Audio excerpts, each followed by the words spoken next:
Secrets of the Persian Empire Unveiled Intro. Picture this. An empire so mind-bogglingly vast it encompassed 44% of every living soul on Earth. Think about that for a second. Almost half the planet's population, all under one flag.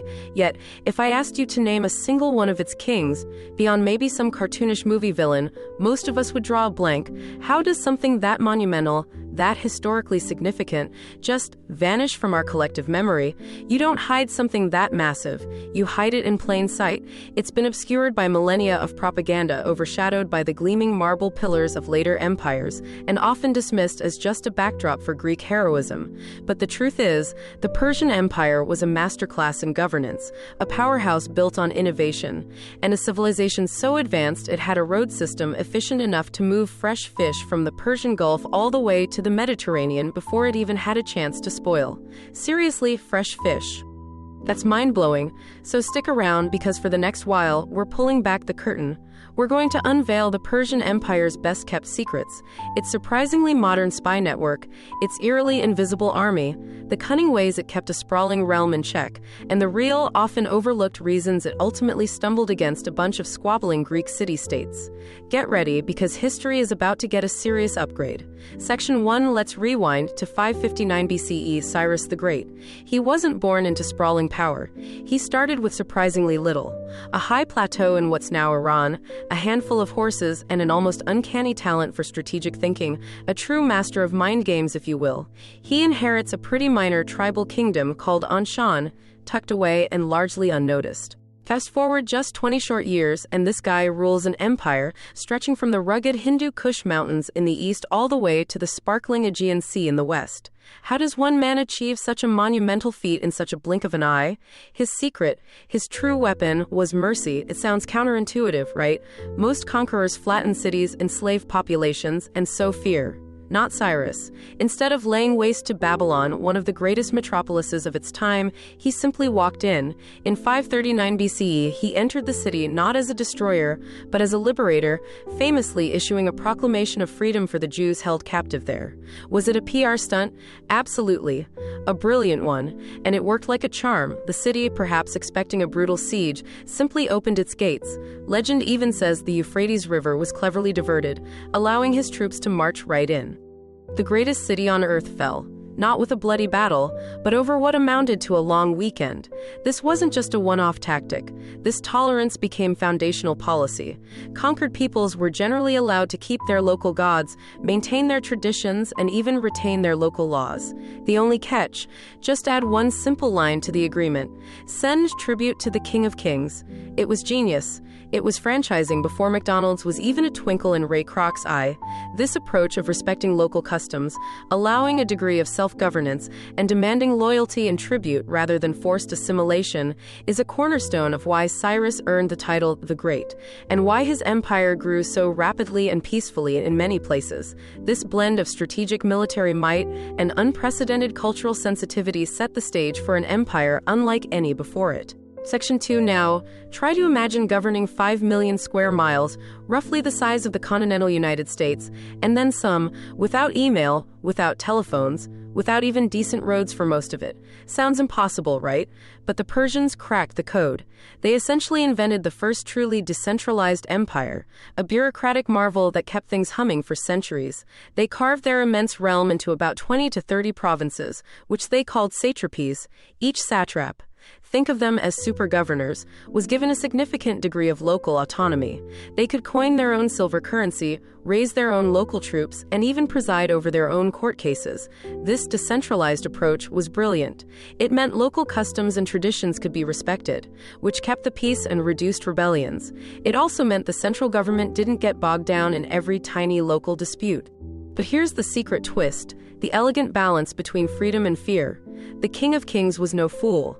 He knew absolute power corrupts, and that unchecked satraps could become little kings themselves, so he instituted a sophisticated system of checks and balances. Long before any modern constitution, 3 watchdogs shadowed every single satrap. First, there was a dedicated military general who commanded the garrison troops stationed in the satrapy, separate from the satrap's own levies. He reported directly to the king, not the satrap. Then there was a royal secretary who read every official dispatch, every decree, every tax record. Nothing went past him without being noted and often copied and forwarded to the capital. And finally, the most feared of all, the king's eye and ear. This wasn't a single person, but a network of roving inspectors, royal agents who showed up unannounced, often incognito, notebook in hand. They were the king's personal auditors, his internal affairs investigators. They'd listen, observe, collect intelligence, and then report back directly to the king on the satrap's performance, loyalty, and any whispers of corruption or disloyalty. If a satrap stepped out of line, if they were found to be skimming taxes or plotting a rebellion, they might just find themselves invited to Susa for dinner. And let's be clear, they were never the guest. They were always very literally the main course. This sophisticated blend of localized governance, coupled with strict central oversight and a healthy dose of fear, kept the empire not just together, but thriving for over 2 centuries. It was a masterclass in administrative control, a precursor to modern federal systems, allowing for immense diversity under a unified crown. Section 3, imagine WhatsApp but made of stone and horseflesh. That's essentially what the Royal Road was for the Persian Empire. This engineering marvel stretched an astonishing 1,677 miles, winding its way from Sardis on the Aegean coast all the way to the capital city of Susa.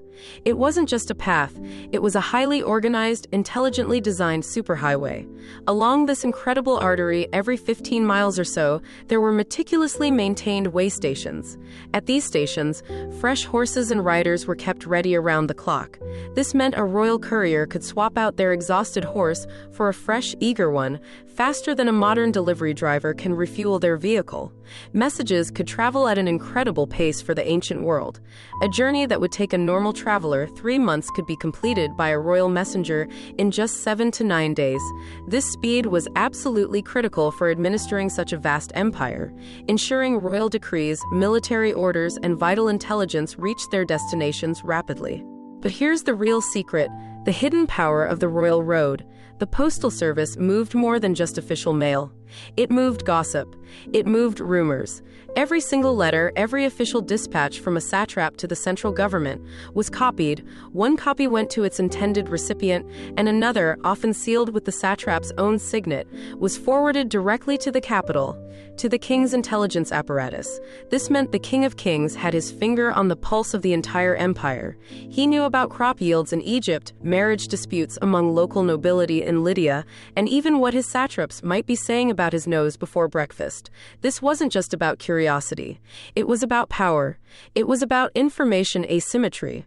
Control the data, control the empire. By having unparalleled access to information from every corner of his domain, the king could anticipate problems, identify disloyal officials, and react with speed that no rival kingdom could match.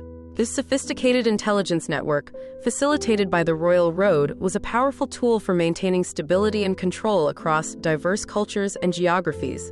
It was the ancient world's internet, its surveillance system, and its central nervous system, all rolled into one magnificent infrastructure project. Section 4, when Hollywood depicts the Persian army, especially when they're facing off against the Spartans, you often see 10,000 faceless, almost robotic masks. But history paints a picture of something far more nuanced, and frankly, much scarier. The Immortals weren't just a number. They were an elite infantry unit, the king's personal guard, and the terrifying spearhead of the Persian military machine. And yes, there were exactly 10,000 of them. Their name, Immortals, comes from a chillingly simple concept. If a man fell in battle, or even if he became sick or died, a replacement was immediately brought in. The number always stayed fixed at 10,000. Lose a man tonight, and by dawn, a fresh, fully equipped warrior would march in to take his place. This wasn't just a logistical feat, it was psychological warfare.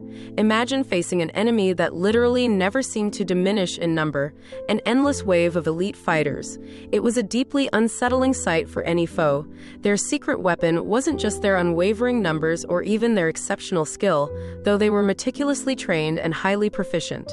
It was also spectacle.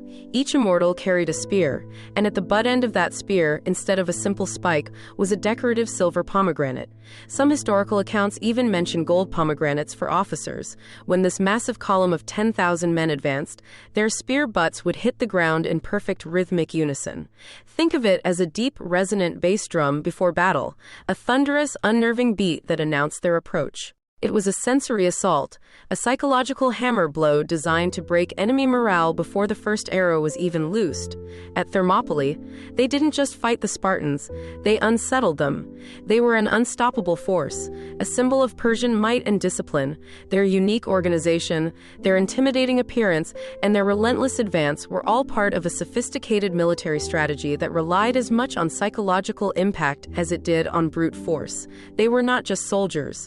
They were a living, breathing, terrifying testament to the power of the King of Kings. Section 5. Now, here's a fascinating paradox. Persia itself, the heartland of the empire, had virtually no coastline worth mentioning. It was a landlocked power, yet it commanded one of the most formidable navies of the ancient world. How do you build a maritime superpower when you don't even have a beach? Simple. Darius the Great bought a navy wholesale. This wasn't just a few hired ships. It was a massive integrated fleet. He leveraged the maritime expertise of the peoples he had conquered or allied with. Phoenician shipbuilders and sailors, renowned throughout the Mediterranean for their triremes, the sleek, fast warships of the era were brought into service. Cypriot sailors, skilled and experienced, manned the oars. And crucially, Ionian Greek admirals, men who understood naval tactics and the nuances of sea warfare better than almost anyone, were put in command. The secret was brilliantly simple. Outsource what you lack. If you don't have the natural resources or the ingrained expertise, acquire it. This massive multinational navy was incredibly effective. It crushed the Egyptian fleet, ensuring Persian dominance over the lucrative Nile Delta. It kept the volatile Aegean Sea quiet, protecting trade routes and suppressing rebellions among the Greek city-states of Asia Minor. It even came perilously close to strangling Athens, a formidable naval power in its own right, during the Greco-Persian Wars. But here's the catch, the inherent weakness in this seemingly perfect strategy. Mercenaries, whether they're sailors or soldiers, are loyal only as long as the coin flows. When the silver dried up, as it inevitably did during prolonged wars or periods of economic strain, so did the ships. The loyalty of these outsourced forces was transactional. They weren't fighting for the Persian homeland, they were fighting for their wages. The lesson here is timeless. Renting power, while often cheaper and faster to acquire, is always riskier. The landlord can change the locks or simply walk away, leaving you exposed. This dependency on foreign naval power would ultimately prove to be a significant vulnerability for the Persian Empire, a chink in its otherwise formidable armor. Hey everyone, just a quick pause. If you're finding these secrets as mind-blowing as I am, and you love digging into the parts of history that get left out of the textbooks, then you're in the right place. This is what we do here every single week. So take a quick second to hit that subscribe button and ring the bell so you don't miss our next deep dive. It's the single best way to support the channel and make sure we can keep unearthing these incredible stories. Alright, enough from me. Let's get back to the ceremonial capital of Persepolis. Section 6. Imagine a city carved directly into the mountainside, an immense terrace rising majestically from the plain, a testament to power and artistry. That was Persepolis. It wasn't built to be a bustling administrative capital like Susa or Babylon, where daily governance happened. No, Persepolis was something far grander, far more symbolic. It was a capital for ceremony, for display, for impressing the world, essentially a capital for monumental partying, Persian style. Once a year, from every corner of the empire, satraps and delegations would embark on a grand pilgrimage. They would march up the monumental grand staircase, a double flight of wide, shallow steps designed so that even dignitaries in their flowing robes could ascend with grace and dignity. Each delegation came bearing lavish gifts, tribute from their respective lands, glistening Lydian gold, exotic Nubian ivory, fragrant Arabian incense, horses, camels, even live giraffes. The intricate, stunning reliefs carved into the walls of the Apadana Palace still depict these processions, a frozen tableau of imperial might and diversity. The secret behind this annual spectacle, it was an annual audit, cleverly disguised as a potluck. Behind the glorious feasts and the impressive parades, the real work was happening. Clerks, meticulous and efficient, were busy counting every coin, weighing every ounce of gold, and inventorying every exotic animal. Scribes were diligently updating ledgers, comparing the incoming tribute against established quotas for each satrapy. Engineers and administrators were assessing the empire's wealth, planning future projects, and ensuring that the vast machinery of the state was well funded. Persepolis was where the empire took stock of itself, a grand accounting performed under the guise of celebration. And here's another fascinating detail. Persepolis famously had no defensive walls. Think about that for a moment. A capital city, the heart of an empire, without fortifications. This wasn't an oversight, it was an unsubtle, powerful message. It screamed, "We are too strong to need them. Our power is our defense. No one would dare attack us here." It was an audacious display of confidence, a projection of absolute, unassailable might. Tragically, this powerful symbol of Persian grandeur met a fiery end at the hands of Alexander the Great's troops in 330 BCE. The fire, historians say, lasted a day, perhaps less. But the legend, the awe-inspiring memory of Persepolis, has endured for 2 millennia. Its ruins still stand today, whispering tales of an empire that understood the power of spectacle, symbolism, and the subtle art of governance. Section 7, one of the most profound yet often overlooked secrets of the Persian Empire was its spiritual foundation, Zoroastrianism. Taught by the prophet Zarathustra, this ancient religion centered on one incredibly radical idea for its time. The universe isn't a chaotic mess ruled by fickle gods.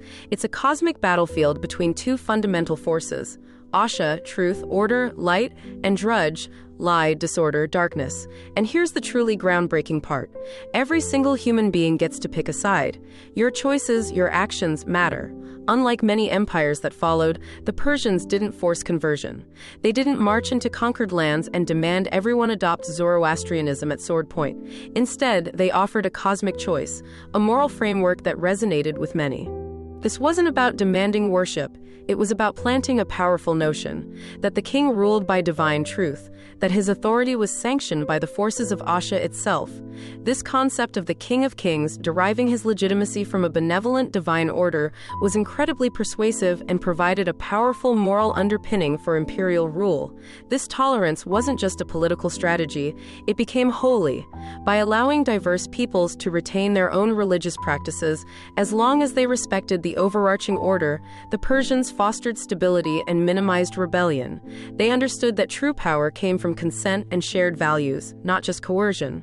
This ethical worldview, with its emphasis on free will, good deeds, and a final judgment, quietly, subtly, but profoundly shaped the spiritual landscape of the ancient world. Think about it. The concepts of a singular, benevolent God, a cosmic struggle between good and evil, individual moral responsibility, heaven and hell, and a final resurrection. These were all central tenets of Zoroastrianism centuries before they became widely recognized. This ancient Persian religion, through its influence on the Jews during their Babylonian captivity, later seeped into and helped shape the core ideas of Judaism, Christianity, and Islam, 3 religions that would eventually fight over much of the same turf that the Persians once governed with such remarkable tolerance. It's a powerful legacy, a testament to the enduring impact of ideas, even when they're not aggressively imposed. Section 8. In our textbooks, the Greco-Persian Wars often appear as this inevitable clash of civilizations, a heroic stand of nascent Western democracy against Eastern despotism. But if you read the actual historical accounts from back then, they often sound less like a grand ideological struggle and more like a messy border dispute that just spiraled wildly out of control. It all started, as so many things do, with meddling. Athens and Eretria, 2 relatively minor Greek city-states, decided to back a revolt by their fellow Greeks in Persian-held Ionia on the coast of Asia Minor. Persia, a superpower, responded exactly the way a shark responds to a bleeding fish, swiftly, decisively, and with far too many teeth. The initial Persian response was entirely rational from an imperial perspective: punish the instigators, reassert control. But what followed, Marathon, Thermopylae, Salamis, these name-brand battles that echo through history, were really spin-offs of one colossal miscalculation by the Persians. They profoundly underestimated how much the Greeks, for all their philosophical prowess, absolutely loved arguing with each other. The internal squabbles and fierce rivalries between city-states like Athens, Sparta, Corinth, and Thebes were legendary. The secret failure of the Persian campaigns was fundamentally bad intelligence. The satraps on the western frontier, perhaps eager to curry favor or simply misinformed, reported back to the King of Kings that the Greek peninsula was a fractured, disorganized mess, ripe for the taking. They forgot to mention one crucial detail. Those perpetually squabbling city-states, while often at each other's throats, had an almost miraculous ability to flip from civil war to unified coalition in a heartbeat when outsiders came knocking. They might hate each other, but they hated foreign invaders even more. The Persians faced immense logistical challenges, losing something like 200 ships to brutal storms. Mother Nature often played a bigger role than Greek spears. They lost an estimated 50,000 men to plague and disease, a common killer in ancient warfare, but particularly devastating when campaigning far from home. And ultimately, they lost the war not just to Greek bravery, but to stubborn optics. The empire, despite these setbacks, limped home largely intact. Its vast resources remained, its core territories secure. But the aura of invincibility, the psychological edge that had kept so many conquered peoples in line, had its first undeniable crack. The Greeks, against all odds, had shown that the King of Kings could bleed. And once that secret was out, it couldn't be put back in. Section 9. That crack, that first hint of vulnerability exposed by the Greeks, slowly but surely widened into a gaping crevasse. After Xerxes, the great king started acting less like dynamic, conquering commanders and more like distant, often complacent managers. The imperial court became a hotbed of intrigue. Palace eunuchs, ambitious royal queens, and wine-soaked princes played a deadly game of musical chairs for influence, and eventually the throne itself. Successions became messy, often violent affairs. Meanwhile, out in the provinces, the satraps, who had once been carefully watched, began to flex their muscles. They started minting coins with their own faces on them, a subtle but unmistakable declaration of growing autonomy and a challenge to royal authority. The once efficient royal postal road, which had carried vital intelligence, now carried whispers and then outright rumors of civil war, of rebellion simmering, of a central power that was losing its grip. The delicate balance of freedom plus fear was tipping heavily towards freedom, but without the unifying fear of an unassailable king of kings. Then, into this brewing storm of imperial decay stepped Alexander. He was just 20-something, fearless, and armed with an incredible army and, crucially, a brilliant PR team that knew exactly how to spin his narrative. They branded him as the new Cyrus, a liberator, restoring order and justice. At the fateful Battle of Gaugamela in 331 BCE, Darius III, the last king of kings, fielded an absolutely massive army. Perhaps 250,000 troops. On paper, he had superior numbers, solid tactical positions, and the home field advantage. But the secret to his defeat wasn't a lack of resources or even necessarily a genius tactical move by Alexander. It was morale. When Darius III, seeing the tide turn against him, made the catastrophic decision to run from the battlefield, the empire ran with him. His flight shattered the morale of his vast army, turning what could have been a regrouping into a full-blown rout. Loyalty evaporated. Within a year, Persepolis, that proud, undefended symbol of Persian might, burned to the ground. The Persian story, the magnificent Achaemenid Empire, didn't end with a whimper of internal collapse, but with a thunderous Macedonian accent, bringing down centuries of unparalleled power. Conclusion. So why does any of this matter today? Why should you care about an empire that fell over 2 millennia ago? Because the ghosts of the Persian Empire are all around us, shaping our world in ways we rarely recognize. Today, when you lick an envelope, you're engaging with a technology first mass-produced and perfected on the royal road. The very concept of a reliable, fast postal service owes a debt to those ancient Persian couriers. When you hear the phrase checks and balances, that fundamental principle of modern governance, you're hearing the echo of the satrapy system, with its military generals, royal secretaries, and the feared king's eye and ear keeping power in check. And every single time a superpower, ancient or modern, claims to bring freedom, stability, or progress, while simultaneously installing a friendly government or asserting its influence, you're seeing Xerxes' shadow on the walls. That blend of perceived benevolence and strategic control, that idea of being better off inside the tent than out, is a direct legacy of Persian imperial strategy. The Persian Empire's greatest secret wasn't just how it conquered vast swaths of the world, but how it managed to convince so many diverse peoples that they were genuinely better off as part of the empire than outside it.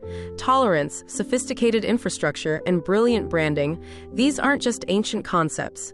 They are the hidden pillars that are still, in many ways, holding up the sky of our modern world. They taught us that power isn't just about force. It's about persuasion, organization, and a deep understanding of human nature. If these secrets have rewired how you see the ancient world, then hit that like button to let us know.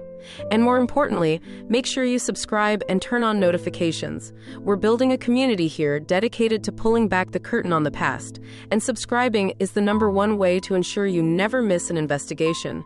It also tells YouTube you want more of this kind of deep dive history, not just the sanitized textbook versions. Let me know in the comments which piece of Persian history surprised you the most, or tell me which forgotten empire or ancient mystery we should unmask next. Your suggestions drive the future of this channel. And if you know someone who thinks 300 was a documentary, do them a favor and share this video. Stay curious, stay engaged, because the past is always darker, brighter, and infinitely weirder than you ever thought possible.